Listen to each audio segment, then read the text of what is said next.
और 9 अगस्त के बाद कौन सी बातें हो गई और 1.5 महीने में इतना बड़ा क्या बात हो गया कि ऐसे कार्यक्रम और इस शीर्षक के साथ करना पड़ रहा है। जनता पार्टी का क्या होगा?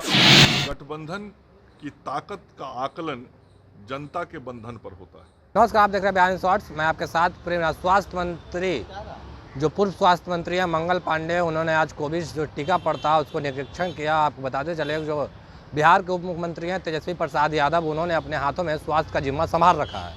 आपको बता दें, इसी को लेकर जो मंगल पांडे हैं तेजस्वी यादव पे काफ़ी हमलावर हुए, बोले कि वो अपने विभाग का तो पहले अच्छे से देख ले, जो डॉक्टर हड़ताल पर चल रहे हैं उनको तो बुला ले। क्या कुछ कर रहे हैं पूर्व स्वास्थ्य मंत्री मंगल पांडे, ठीक देखिए इस वीडियो में। सेवा पखवाड़ा का कार्यक्रम भारतीय जनता पार्टी की ओर से आदरणीय प्रधानमंत्री जी के जन्मदिन 17 सितंबर से चल रहा है, जो महात्मा गांधी जी के जन्मदिन 2 अक्टूबर तक चलेगा।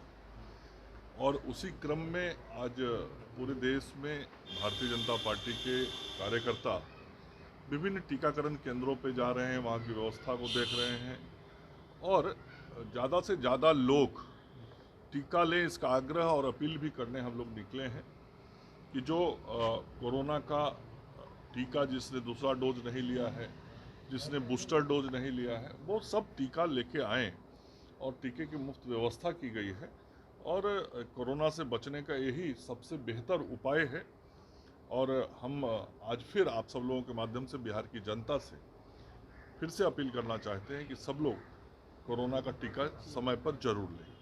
सर, पिछले 5 दिनों से पीएमसीएच के जूनियर डॉक्टर्स हड़ताल पर हैं। उनका कहना है कि हमें को जदयू के हमारे नेताओं और साथियों से पूछना चाहिए कि अचानक क्या परिस्थिति हो गई कि आपको ये कार्यक्रम करना पड़ा। मैं समझता हूँ वो इसका जवाब शायद ज़्यादा बेहतर देंगे, तब फिर हम लोग कुछ बोलेंगे। लेकिन सड़कों पर मार्च करना और अलग होने के बाद ये वही तो मैं कह रहा हूँ कि 9 अगस्त के पहले तक सब कुछ ठीक था और 9 अगस्त के बाद कौन सी बातें हो गई और 1.5 महीने में इतना बड़ा क्या बात हो गया कि ऐसे कार्यक्रम और इस शीर्षक के साथ करना पड़ रहा है।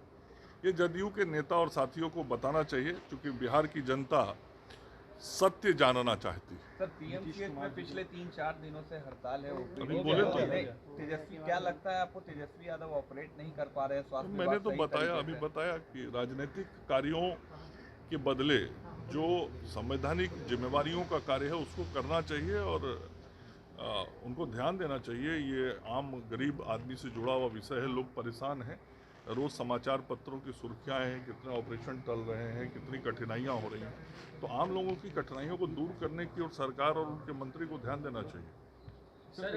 दिल्ली सर यात्रा और हरियाणा सर जो मुख्यमंत्री जी निकले हुए हैं उसका कई लोगों से मुलाकात की, सोनिया गांधी से मुलाकात हुई उनकी। नहीं, देखिए, जब कोई राजनीति में है तो किसी से भी कोई मिल सकता है और जिस रास्ते पे अभी बिहार की राजनीति नए दौर में चली है 9 अगस्त के बाद से, तो उस पे आगे चलने का कुछ कोशिश हो रहा है।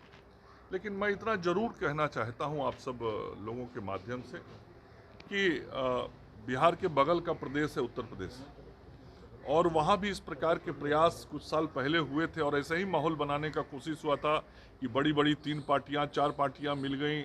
अब भारतीय जनता पार्टी का क्या होगा, और Bahujan Samaj party, Samajwadi party, Congress party और सभी का आंकड़ा जोड़ दिया जाता था कि इतना % वोट हो गया तो भारतीय जनता पार्टी का क्या होगा।